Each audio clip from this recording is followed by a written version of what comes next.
नमस्कार, प्रखर राजपूत को देख रहे हैं आप और आज तारीख है 18 जुलाई साल 2025 और इजराइल, फिलिस्तीन, लेबनान समेत पूरी दुनिया की खबरों के साथ एक बार फिर से आपके सामने हाजिर हुआ हूं। इस वीडियो में हम आपको बताएंगे कि अमेरिका और इजराइल के दावे निकले फेक, ईरान के न्यूक्लियर बेसिस पूरी तरह है सेफ और साथ ही सीरिया को लेके एक बड़ी अपडेट निकल के आई है सामने। अल-जुलानी ने सीधा सीधा इजराइल के कदमों में अपना सर ले जाके रखा और वहीं इजराइल के हमले में हिजबुल्लाह को हुआ बड़ा नुकसान।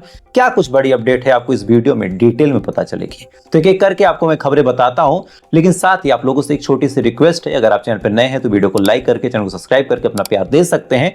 तब तक मैं आपको एक एक करके खबरें बताता हूं। सबसे पहली खबर जो निकल के सामने आई है, ये खबर जेरूसलम पोस्ट की है और ये जेरूसलम पोस्ट ने अपने खुद के हिसाब से ये खबर नहीं छापी है, बल्कि इस खबर का जो एक्चुअल रिसोर्स है वो एनबीसी न्यूज है। एनबीसी न्यूज अपने आप में एक मानी जानी न्यूज एजेंसी है और इस न्यूज एजेंसी ने एक रिसर्च की और इस रिसर्च में जो दावा किया गया है, ये दावा इजराइल और अमेरिका के लिए बुरे सदमे से कहीं जाता है। दरअसल ईरान के न्यूक्लियर फैसिलिटीज पे जब यूएस ने एयर स्ट्राइक की थी और साथ ही इजराइल ने एयर स्ट्राइक की थी, तो इन दोनों का दावा था कि जितने भी न्यूक्लियर बेसेस हैं, 3 न्यूक्लियर बेस थे, इसके बारे में दावा किया गया था कि तीनों के तीनों को बर्बाद कर दिया गया, डिस्ट्रॉय कर दिया गया। बाकायदा उसके विजुअल्स लॉन्च किए गए, बाकायदे मीडिया में इसको लेके प्रोपोगेंडा छपा। लेकिन अब एनबीसी न्यूज ने बड़ा दावा करते हुए कहा है कि 3 में से केवल एक ही न्यूक्लियर बेस को नुकसान पहुंचा है, बाकी 2 पूरी तरीके से सेफ है। अब ये खबर जब निकल के सामने आई, इस समय इजराइल और अमेरिका की लॉबी में पूरी तरीके से हड़कंप मचा हुआ है, क्योंकि अगर 2 न्यूक्लियर बेस सेफ हैं तो मतलब बड़ा साफ है कि ईरान न्यूक्लियर फैसिलिटीज और न्यूक्लियर नेशन बनने वाली कंट्रीज की लिस्ट में बहुत जल्द अपना नाम रजिस्टर्ड करवा सकता है। और ये चीज ना ही अमेरिका के लिए अच्छी है, ना ही इजराइल के लिए अच्छी है।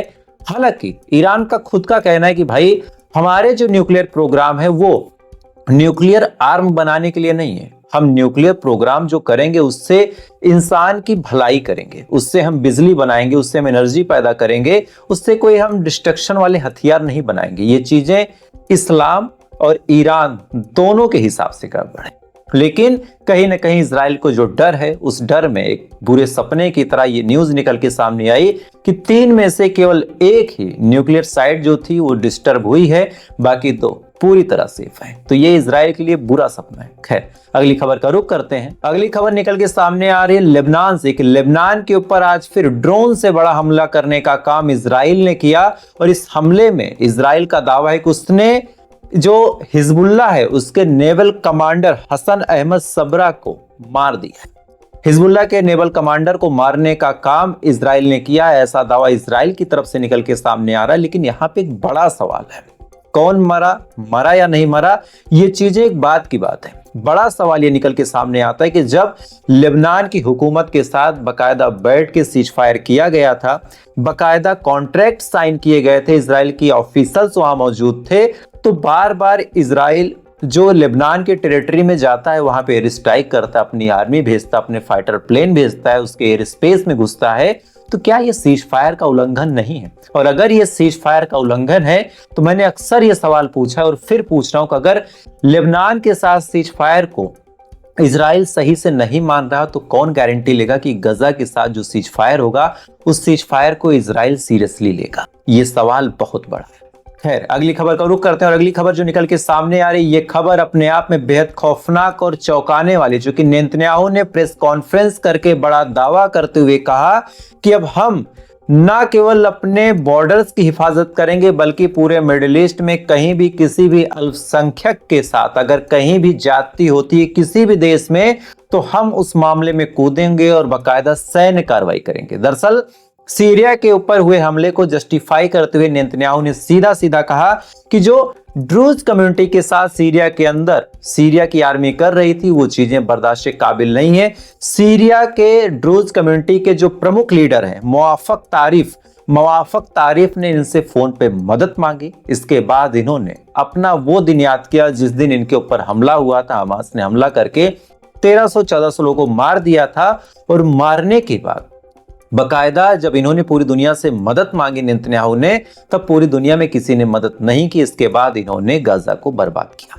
ये खुद नेतन्याहू अपने मुंह से एक्सेप्ट कर रहा है और साथ ये पूरे मिडिल ईस्ट को धमकी देते हुए नेतन्याहू कह रहा है कि अगर पूरे मिडिल ईस्ट में कहीं भी कोई भी हमसे मदद मांगता है अब जरूरी नहीं कि वो मदद सच में कायदे वाले इंसान की हो, या फिर कोई सच में मजलूम हो, मजबूर हो, या फिर कोई भी हवा में फोन कर दे कि नेतन्याहू भाई आ जाओ हम मुसीबत में हैं, तो नेतन्याहू का कहना है कि हम उस देश पे हमला कर देंगे। यानी मिडिल ईस्ट के अंदर सीधा सीधा गुंडागर्दी का प्रोग्राम नेतन्याहू ने ऑफिशियली ऐलान कर दिया। बकायदा कहा कि अगर कहीं भी कोई दिक्कत किसी अल्पसंख्यक के साथ होती है तो हम जाके खड़े होंगे। किसी भी देश में कोई भी दो समुदाय लड़ते हैं, कोई हमसे कहता है कि आके मदद करो, हम आके मदद करेंगे। कहीं भी कोई प्रोटेस्ट करता है और उस देश की आर्मी उसको रोकने का काम करती है, हम वहां कूद जाएंगे। कहीं कोई डिमांड करता है और उस देश की सरकार उसको नहीं मांगती, हम वहां पे कूद जाएंगे। यानी सीधा सीधा कहा है कि पूरे मिडिल ईस्ट में हम कहीं भी मिलिट्री ऑपरेशन कर सकते हैं। अब हमारी जो प्राथमिकता है वो ये नहीं है कि हम अपने ही बॉर्डर की हिफाजत करें, हम पूरी दुनिया में कहीं कुछ कर सकते हैं, पूरे मिडिल ईस्ट में कुछ कर सकते हैं। तो ये सीधा सीधा गुंडागर्दी का सबूत है। खैर, आज पूरी दुनिया खामोश है, पूरा अरब नेशन खामोश है। उनको ये नहीं पता कि आज खामोशी कल उनके लिए खुद फांस बनकर आएगी, मौत का फांस, और ये चीजें लोग समझ नहीं रहे। खैर, अगली खबर का रुख करते हैं। अगली खबर निकल के सामने आई फ्रांस से। फ्रांस ने गजा के ऊपर हुए हमले में इजराइल को कंडेम्ड किया, इजराइल की निंदा की है। लेकिन यहाँ पे बड़ा सवाल ये कि क्या गजा के ऊपर हुए हमले की निंदा की है? नहीं, जो कैथोलिक चर्च पे हमला हुआ था, जो होली फैमिली एकमात्र कैथोलिक चर्च बचा था गाजा के अंदर, उसको भी जब डिमोलिश करने का काम, गिराने का काम, बर्बाद करने का काम इजराइल ने कल किया, उसमें 3 लोगों की जान भी गई, जो पादरी थे उनको चोट भी लगी। इसके बाद फ्रांस ने केवल इस हमले की निंदा की। फ्रांस ने यह नहीं कहा कि जो गाजा में जेनोसाइड हुआ वो गलत है, फ्रांस ने यह भी नहीं कहा कि गाजा में इजराइल जो नरसंहार कर रहा है वो गलत है। फ्रांस ने बस इस बात की निंदा की कि इजराइल ने जो टैंकरों से गोले दागे वो इस चर्च पे कैसे आके लगे। अब आप सोच के देखिए कि धर्म इंसान के ऊपर इस कदर हावी है कि एक तरफ मंदिर, मस्जिद और चर्च जल रहा हो, दूसरी तरफ इंसान मर रहे हो, तो लोगों का ध्यान आज भी मंदिर, मस्जिद और चर्च बचाने पे है, इंसानों को बचाने पे नहीं। और यही पूरी दुनिया का दस्तूर है, और इसी वजह से अब कयामत बहुत जरूरी है। खैर, अगली खबर का रुख करते हैं, और अगली खबर जो निकल के सामने आ रही है, ये खबर यमन के बड़े दावे से आपको बता रहा हूं। यमन ने बहुत बड़ा दावा किया। यमन ने कहा कि हमने जो कल मिसाइल से अटैक किया था, इसके बारे में मैंने आपको कल बताया भी था। यमन का कहना है कि हमने जो मिसाइल से अटैक किया था, इस अटैक में इजराइल का जो पोर्ट है, एयरपोर्ट, उस पोर्ट को हमने टारगेट किया और 12 से 14 घंटे तक एयर स्पेस बंद रहा। पोर्ट पे बड़ा नुकसान हुआ है, 1-2 हवाई जहाज बुरी तरीके से जल गए हैं।